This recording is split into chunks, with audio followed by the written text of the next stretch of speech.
जहाँ हर कोई अपने जीवन के बारे में बता रहा है, अपने डिज़ायर्स, अपने गोल्स। एक इंसान उनमें से जो बहुत ही सूझवान, संतमति वाला, उसको एक कुआं दिखता है और वहाँ एक बाल्टी जिसमें से वो उस कुएं में से पानी निकाल सकते हैं, पर वो देखता है कि ये बाल्टी का बेस तो टूटा हुआ है, तो एक वो बॉटमलेस बाल्टी हो गई। तो वो इंसान वहाँ रुककर प्रिटेंडिंग टू बी थर्स्टी, वो उसकी प्यास बुझाने के लिए पहले उस बाल्टी में से जब पानी निकालता है, तो जब तक तो वो बाल्टी पानी के अंदर है वो भरी हुई दिखती है, पर जैसे ही वो वाटर के सरफेस से ऊपर उठा ली गई, अब उसमें पानी कहाँ टिकना था। पर वो बार बार ये कर रहा है और बाकी के लोग देख रहे हैं कि ऐसा क्यों किया जा रहा है। और वो कह रहा है कि नहीं, अब मैंने ये ठान ली है बात कि जब तक ये बाल्टी को भर के मैं उसमें से पानी नहीं निकालूंगा तब तक घर नहीं जाऊंगा। तो अब ये फूलिशनेस साउंड कर रही है बाकी आसपास वालों को, और वो कह रहे हैं कि ये पॉसिबल ही नहीं है, आपने ऐसा एक गोल क्यों बनाया है जो अचीव ही नहीं हो सकता। तो और ऐसा करोगे तो हम सब तो आगे निकलेंगे, आप अकेले ही यहाँ रह जाओगे।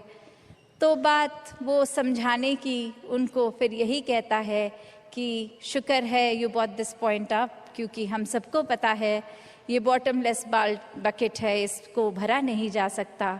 तो हमारी सोच, हमारा मन भी ऐसा ही बॉटमलेस है। ये डिज़ायर्स भी आएंगे, ये एक इच्छा की पूर्ति होने के बाद दूसरी ने भी आना है। तो हमें एक, अगर हम उस भरोसे रहेंगे कि एक एक चीज़ आती रहे, उसको चेकलिस्ट में हम टिक करते रहेंगे, तो हमारे ये मन में और चीज़ें आनी एक बंद हो जाएंगी। ऐसा नहीं है, चीज़ों ने तो आते रहना है, ख्यालों ने तो आते रहना है। तो एक अगर हम इसी के पीछे भागते रह जाएंगे तो फिर एक जीवन कब जिएंगे। एक सेटिस्फैक्शन, कंटेंटमेंट की बात, ये सहज रूप में बहने की बात, ये स्थिरता की बात यहाँ आती है कि कैसे एक अपने चैनलाइज करने की बात, कि ये जो चीज़ है अगर हमारे लिए ज़रूरी है, वो कितनी ज़रूरी है उसको तो किया जाए, पर अंधाधुंध एक उस दौड़ में ना लगा जाए, वो रैट रेस में ना लगा जाए। एक प्रायोरिटी की बात है, एक सिलेक्टिव होने की बात है। बहुत ही संकीर्ण सी एक रेखा जो एक हमारे मनोबल की बात और एक अहंकार की बात, कि कैसे एक हम अपनी सेल्फ रिस्पेक्ट और ईगो के बीच में जो एक लाइन है, कि अक्सर हम ये बात तो हर किसी को सिखाया जाता है कि एक दूसरे का मनोबल बढ़ाओ, वो मोटिवेशन बढ़ाओ, पर कहाँ वो मोटिवेशन को अब हमारे ही मन में हमने उस तरह लेना है कि वो एक जिस काम के लिए है वो अपना काम उस तरह करे, वो अहंकार की तरफ ना जाए। अक्सर सूक्ष्म अहंकार की भी बात होती है कि हमें पता तक नहीं चलता कि कब एक छोटी सी जगह से ही हमारे अंदर अहंकार धीरे धीरे घुस रहा है। चाहे वो कोई बड़ा एपिसोड, कोई बड़ी घटना ना हो, एक छोटी सी ही चीज़ कि किसी का कुछ अपने आप से तुलना करके हमने देखा कि उससे ज़्यादा अच्छे हो गए हम किसी बात में, और वहीं किसी के ना जताने पर भी खुद ही इस बात को मन में अहंकार के रूप में लेते जाते हैं। तो फिर ये अहंकार तो अपना घर बनाएगा ही मन में, और साथ ही ये परमात्मा उतना मन से जाएगा भी। तो हमें किसको टिकाना है, किसको नहीं। ये शरीर की भी जब बात हो रही है तो हाँ, ये आत्मा जो है वो ज़्यादा इस शरीर से महत्वपूर्ण उस रूप में तो है, पर ये परमात्मा ने शरीर भी इसलिए दिया है कि हम इसकी देखभाल करते गए सारे अपने रिस्पॉन्सिबिलिटीज़ भी निभाएं। जैसे एक मटका या कोई भी बर्तन ले लें, एक बाहर की सुंदरता से ज़्यादा वो मजबूती इम्पॉर्टेंट होती है कि अंदर उस पात्र में क्या है, वो पानी है या जो भी है, क्या टिकेगा।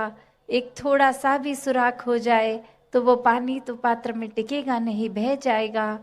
तो उसी तरह ये तन मन धन के साधन ये निराकार ने तो दिए हैं हमें, पर अब हमें इन साधनों को क्या करना है? सदुपयोग तो करना ही है, पर एक वो जो बात कि कैसे उसका सही इस्तेमाल करते हुए उसकी यूटिलिटी उस तरह से निकाली जाए।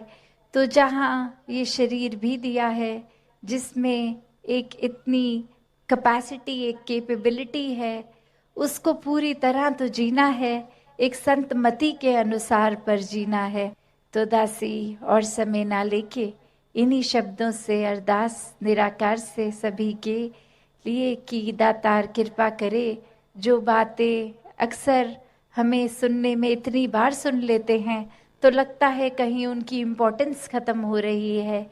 चाहे वो सेवा, सुमिरन और सत्संग ये 3 शब्द, पर ये सिर्फ शब्द नहीं है, वो सेवा का भाव अंदर से, वो सुमिरन रूप एक लगाव, एक एहसास, एक कम्युनिकेशन इस निराकार से। एक सत्संग में भी सिर्फ आके बैठ के जाने वाली बात नहीं, हर एक के जीवन से अपने जीवन को और सुनहरा बनाएं।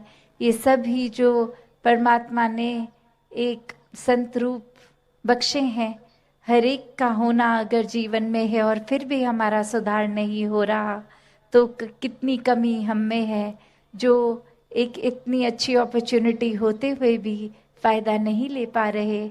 तो ये सेवा सिमरन सत्संग को सही तरीके से हर दासी का घड़ी पे भी नजर जा रही है, तो और शब्दों का सहारा ना लेके इन्हीं शब्दों से आज्ञा लेगी।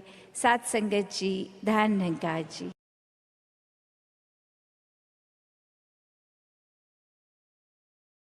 संगत जी बड़े प्यार से कहना जी, धन निरंकार जी। साथ संगत जी, दास आशा करता है माता जी की कृपा से आप सभी अच्छे व स्वस्थ होंगे। साथ संगत जी, आज दास आप सभी के बीच में अवतार वाणी का कुछ शब्द रखने वाला है। साथ संगत जी, साथ संगत जी, रंग बिरंगे फूल चमन में प्यार से मिलके रहते हैं, लगते हैं मन भावन कितने जब ये साथ महकते हैं। साथ संगत जी, डाली पर हो या जमी पर फूल सदा मुस्काते हैं, तोड़ने वाले हाथों को भी खुशबू से महकाते हैं। साथ संगत जी,